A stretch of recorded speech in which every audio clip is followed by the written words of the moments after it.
Hey friends, welcome to Saucy September. Alright, it's not that kind of saucy. We're making tomato sauce today.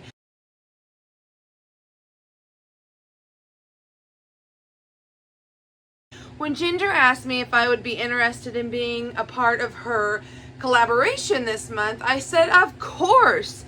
I'm saving every single tomato that I can grow this year, and I want to make tomato sauce, and I would love to bring my friends along on that journey. If you're not familiar with who Ginger is, then you need to go on over to Not For Nothing Homestead and check out her channel, because she's an amazing person, and I was honored to be invited to be a part of this collaboration. There's going to be all sorts of different sauces out there. It might be a barbecue sauce, it might be some fancy pasta sauce, or like me, I'm just going to bring you a basic tomato sauce. And the reason I'm doing that today is because I already have made my spaghetti and pasta sauce. I have made and canned my ketchup, my salsa, my pizza sauce. So really the only thing I need on my shelf right now is a tomato sauce. And there are just some great recipes out there that you need a tomato sauce for, but I really like tomato sauce because it's so versatile. You can turn it into a pasta sauce, a pizza sauce, a dipping sauce. You can do so many great things with it. So what I did is every time one of my Roma tomatoes would start to grow, I'd get excited, so excited. And then they'd start to turn. I'd really get excited, super excited.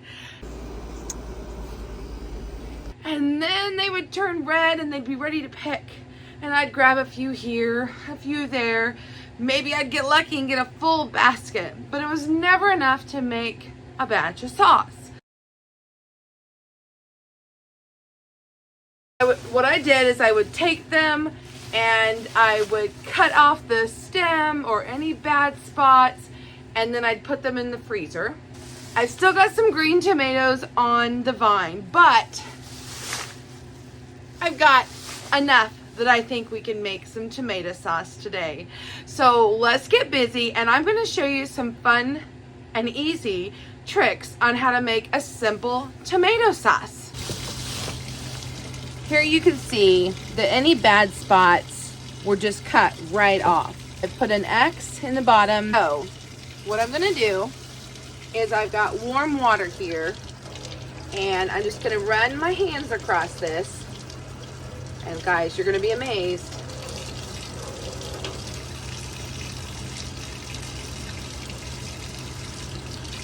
It's just peeled right off. Give it a good rinse, make sure I got all the skin, and I'm just going to throw it into the insert of my cooker.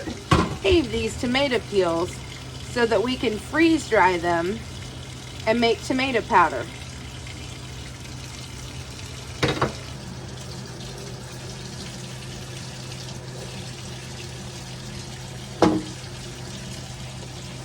What I have here is just kind of a small roaster. I'm going to go ahead and plug this baby in, and it used to be you always had to put water in the bottom of these.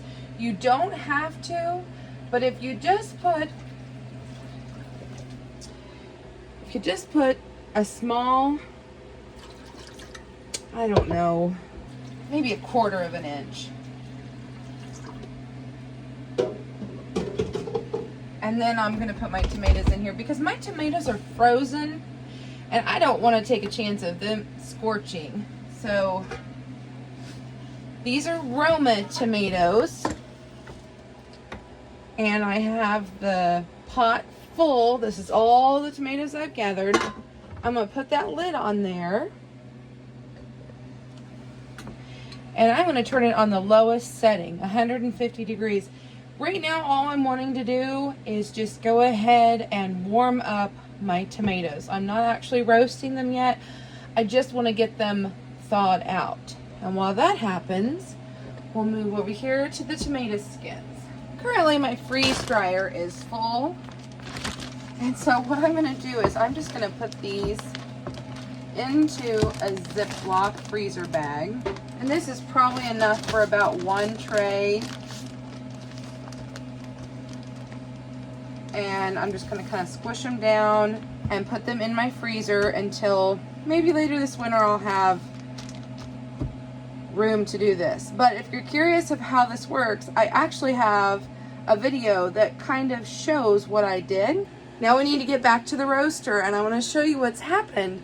We've been gone an hour, 2 max, and I'm going to bring you in closer and we're going to see here. Look, let's take off that lid.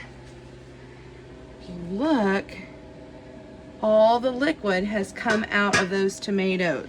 As tempting as it would be to just pull this juice off these tomatoes to get our instant thick sauce, that's not the way our grandparents did it. You know, Grandma, she would boil it on the stove top till it got down, and there was a reason for that. That's because a lot of the flavor and the acidity of the tomatoes is actually in that tomato broth. So we want to go ahead and I'm going to grab my immersion blender and we're going to blend this up. And it's going to foam up a little bit, which is totally normal.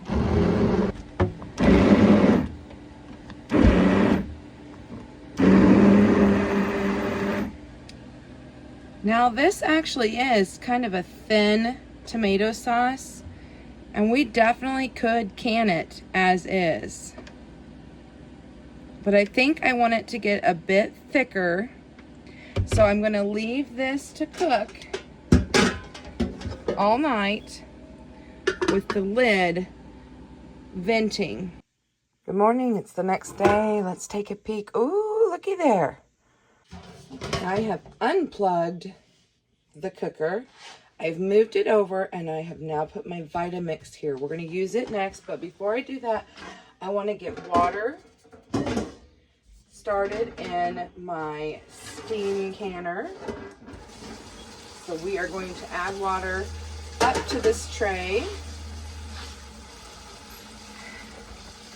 I'm going to put a splash of vinegar in there because I tend to get hot or hard water around here, and I just like my jars to come out pretty. Now I don't want to overfill it, but I want to make sure that I have enough water because this is a longer processing time.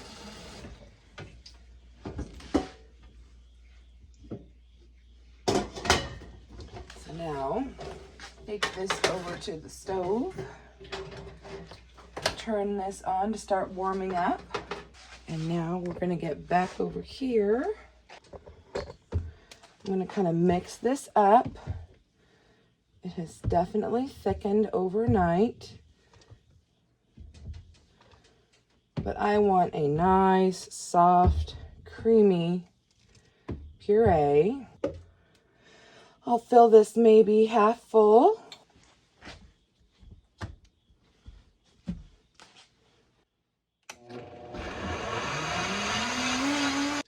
Now this did a couple things for me. This made sure that all the seeds and any skins that I might have missed are well pureed, but look at that steam. It also is keeping this nice and hot so that all I have to do is pour my sauce right into my jar. I'm gonna add a tablespoon of lemon juice and a half a teaspoon of salt.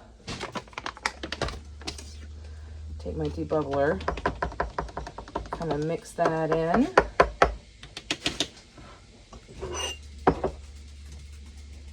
And I can see I need to add a bit more to get up to that 1/4 of an inch headspace.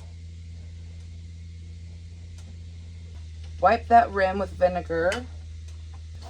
Put on my lid.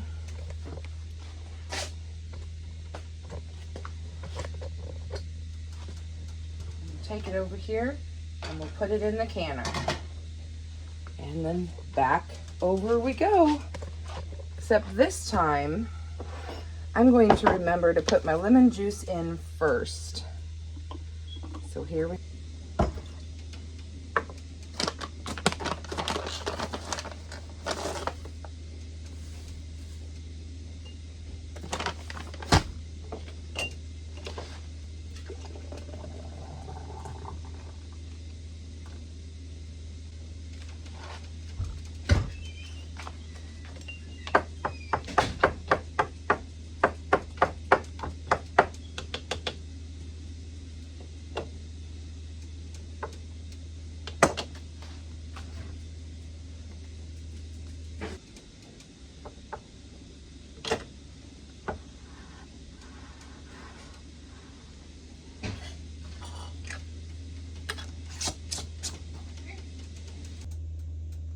Look at that beautiful sauce. Oh my, lovely. Okay, so I had just a little sauce left. I put them in the half pints. I'm putting them in here. Putting the lid on. This is just to keep them warm until these are processing. We are well into the green zone, so set that timer, 35 minutes. So after processing, I let the lid tilt for 5 minutes, and now we're gonna grab our jars, take them out, and put them on the counter so that we can process the next batch. I chose to also do some half pints because sometimes recipes call for a smaller amount, and I had the half pints available. There isn't technically a processing time for this, so I would suggest using the pint processing time. Thank you all for coming on this journey with me today. It may just be plain tomato sauce to you, but to me, it is a labor of love. I was gifted some beautiful Roma type tomato plants. I lovingly watered them, took care of them, picked the red tomatoes as they came along, patiently waited till my freezer bags became full so that we could make sauce. And today we ended up with 8 pints and 5 half pints of tomato sauce on my shelf